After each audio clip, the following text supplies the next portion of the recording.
All right, so could you repeat the first question for me? Absolutely. Here it is again.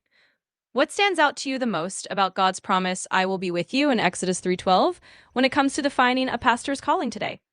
Let me know how you see that connection.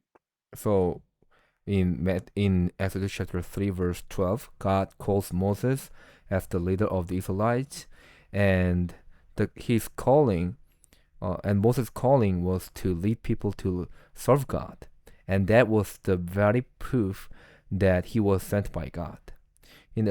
Likewise, the pastors are called to lead people to serve God, and this is the proof of being sent by God.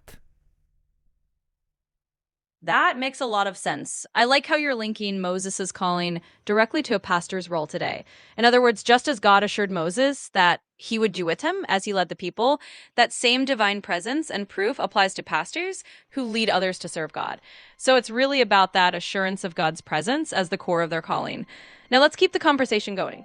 Here's my next question. What do you think it means for a pastor to help people develop a righteousness that surpasses that of the Pharisees?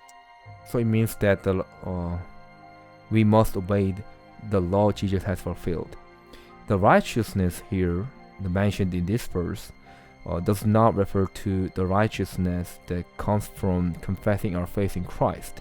Rather, it refers to the the type of righteousness that comes from obeying the law, as mentioned in Romans chapter 2, verse 13. So, in light of this, the righteousness of the Pharisees and the teachers of the law, since they followed the law of Moses, their righteousness was the type of righteousness that obeys the law of Moses. However, now that we are in the New Testament era, we must obey the law Jesus has fulfilled.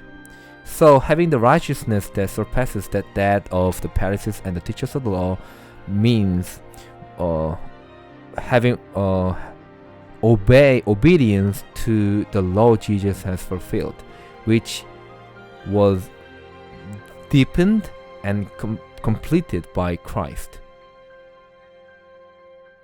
Absolutely, you nailed it. So basically, you're saying that the righteousness that surpasses is all about stepping into that deeper, fulfilled obedience that Jesus taught.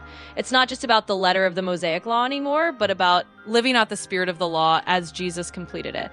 So for pastors, helping people develop that kind of righteousness means guiding them to live in that deeper obedience that Jesus showed us.